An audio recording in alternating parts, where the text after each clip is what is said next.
Hello friends, स्वागत है आप सभी का डेली करंट अफेयर वीडियो में। आज तारीख है हमारा 22 जून 2026। तो आज का करंट अफेयर हम डिस्कस करेंगे 22 जून 2026 का। और फ्रेंड्स, यह करंट अफेयर की वीडियो सभी एग्जामों के लिए, चाहे जिस भी एग्जाम की तैयारी कर रहे हो सभी एग्जामों के लिए करंट अफेयर का वीडियो है। 22 जून 2026 का करंट अफेयर डिस्कस करेंगे। जितने भी इंपॉर्टेंट करंट अफेयर बनेंगे क्वेश्चन सारे हम डिस्कस करेंगे। और यह करंट अफेयर का वीडियो सभी एग्जामों के लिए है, चाहे आप जिस भी एग्जाम की तैयारी कर रहे हो सभी एग्जामों के लिए है। तो चलते हैं आज के हमारे पहले क्वेश्चन की तरफ। आज का हमारा पहला क्वेश्चन है, हाल ही में किस राज्य के पारंपरिक मुंडा आभूषण और बांस शिल्प को प्रतिष्ठित भौगोलिक सांकेतिक जीआई टैग प्रदान किया गया? इसका राइट आंसर हो जाएगा ऑप्शन नंबर सी, झारखंड को जीआई टैग प्रदान किया गया है बैम्बू क्राफ्ट को। इसका कुछ फैक्ट देखते हैं। इसका फैक्ट है, झारखंड के सांस्कृतिक और पारंपरिक उत्पादों को बढ़ावा देने के लिए एक बड़ा कदम उठाते हुए यहाँ के मुंडा आभूषण और झारखंड बांस शिल्प को जीआई टैग ज्योग्राफिकल इंडिकेशन दिया गया है। मुंडा आभूषण वहाँ की जनजातीय संस्कृति की अनूठी पहचान है, जबकि बांस शिल्प ग्रामीण कारीगरों की जीविका का मुख्य साधन है। जीआई टैग मिलने से अब इन्हें अंतर्राष्ट्रीय बाजार में विशेष पहचान मिलेगी। झारखंड के मुख्यमंत्री हेमंत सोरेन है। झारखंड के विधानसभा सीट 81 है और लोकसभा सीट 14 है और राज्यसभा सीट 6 है। राज्यसभा सीट 6 है। अगला क्वेश्चन की तरफ चलते हैं। अगला क्वेश्चन हमारा है, वैश्विक वित्तीय अपराधों पर नजर रखने वाली संस्था financial action task force FATF के नए उपाध्यक्ष के रूप में किस भारतीय को नियुक्त किया गया है? इसका राइट आंसर हो जाएगा ऑप्शन नंबर ए, विवेक अग्रवाल को नियुक्त किया गया है FATF का उपाध्यक्ष। इसका कुछ फैक्ट देखते हैं।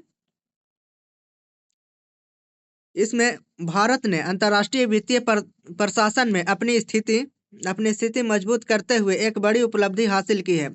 वरिष्ठ भारतीय अधिकारी विवेक अग्रवाल को FATF का नया उपाध्यक्ष नियुक्त किया गया है। यह पद वैश्विक स्तर पर मनी लॉन्ड्रिंग और टेरर फंडिंग को रोकने की नीतियां में भारत की भूमिका को और अधिक प्रभावी बनाएगा।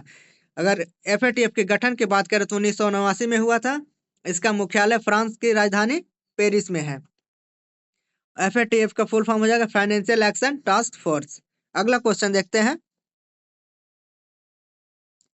अगला क्वेश्चन हमारा, भारत ने जलवायु सहयोग को बढ़ावा देने और विकासशील देशों में नवीकरणीय ऊर्जा के विस्तार को गति देने के लिए किस देश के साथ मिलकर global green energy transition summit की सह मेजबानी की है? इसका राइट आंसर हो जाएगा ऑप्शन नंबर बी, जर्मनी के साथ मिलकर इसका मेजबानी किया है भारत और जर्मनी ने। इसका कुछ फैक्ट देखते हैं।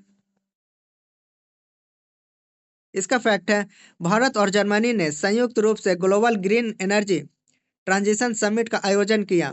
इस सम्मेलन का मुख्य फोकस विकासशील देशों में रिन्यूएबल एनर्जी, सौर और पवन ऊर्जा के बुनियादी ढांचे को तेजी से विकसित करना, ताकि वैश्विक स्तर पर कार्बन उत्सर्जन को कम किया जा सके और पेरिस जलवायु समझौते के लक्ष्यों को समय पर हासिल किया जा सके।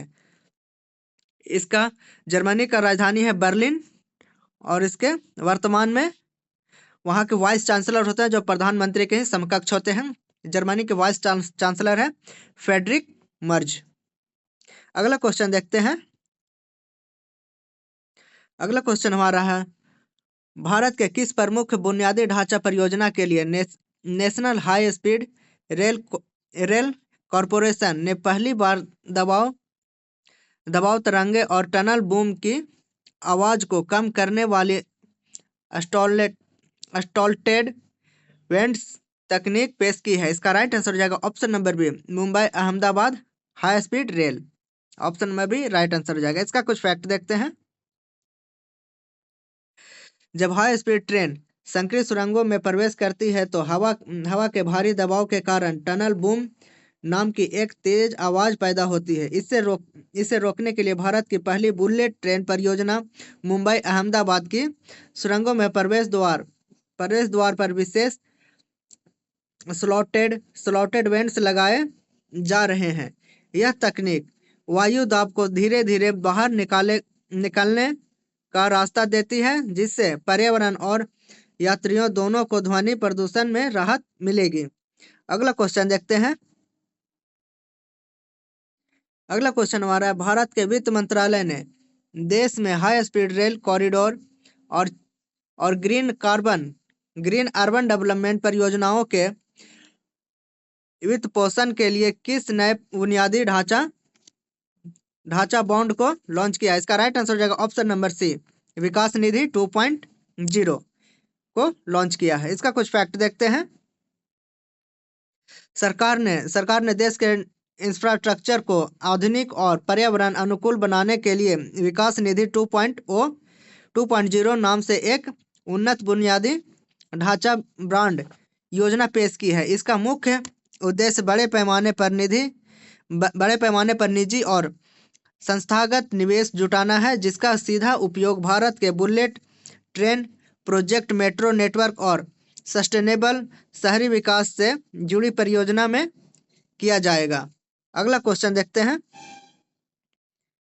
अगला क्वेश्चन हमारा है जून 2026 में जारी रिपोर्ट के अनुसार भारत अपने घरेलू रक्षा विनिर्माण को बढ़ावा देने के लिए मई 2026 तक 5 सकारात्मक स्वदेशीकरण सूचियों के तहत रक्षा सार्वजनिक उपकरणों के कुल कितनी वस्तुओं के आयात पर प्रतिबंध लगा चुका है? इसका राइट आंसर हो जाएगा ऑप्शन नंबर सी, 5012 वस्तुओं पर प्रतिबंध लगा चुका है। इसका कुछ फैक्ट देखते हैं। आत्मनिर्भर भारत अभियान के तहत रक्षा क्षेत्र में स्वदेशी विनिर्माण को अभूतपूर्व बढ़ावा मिला है। सरकार ने अब तक 5 सकारात्मक स्वदेशीकरण सूचियां जारी की है, जिसके तहत कुल 5012 रक्षा उपकरण और कलपुर्जों के विदेशी आयात पर पूर्ण प्रतिबंध लगा दिया गया है। अब इन सभी वस्तुओं का अनिवार्य रूप से भारत के भीतर ही निर्माण किया जा रहा है, जिससे देश की रक्षा उत्पादन क्षमता में भारी इजाफा हुआ है। अगला क्वेश्चन देखते हैं। अगला क्वेश्चन हमारा है, सुप्रीम कोर्ट ने सुरक्षित फुटपाथ पर चलने के अधिकार को किस अनुच्छेद के तहत मौलिक अधिकार माना है? इसका राइट आंसर हो जाएगा ऑप्शन नंबर बी।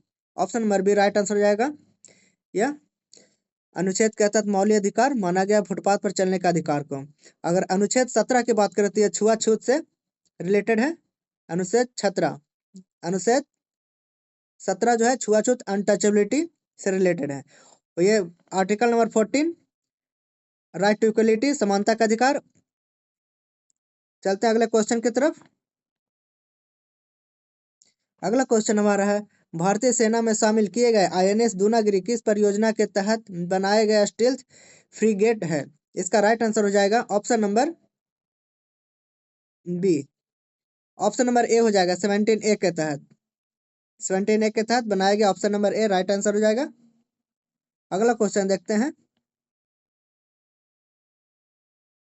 2025 के लिए फिजिक्स का वोल्फ प्राइज जीतने वाले भारतीय मूल्य के पहले वैज्ञानिक कौन बने? इसका राइट आंसर हो जाएगा ऑप्शन नंबर सी, जैनेंद्र के जैन पहले भारतीय बने हैं फिजिक्स का वोल्फ प्राइज जीतने वाले। Option number C right answer. अगला क्वेश्चन देखते हैं। अगला क्वेश्चन हमारा है, चर्चा में रही कादिया रेल व्यास परियोजना किस राज्य से संबंधित है? इसका राइट आंसर हो जाएगा ऑप्शन नंबर बी, यह पंजाब से संबंधित है कादिया रेल परियोजना। तो फ्रेंड्स, ये था आज का हमारा करंट अफेयर। आपको वीडियो कैसा लगा कमेंट बॉक्स में जरूर बताएं और इसी तरह के वीडियो के लिए चैनल को लाइक एंड सब्सक्राइब कर लें। मिलते हैं नेक्स्ट डे करंट अफेयर के साथ। Thank you. जय हिंद।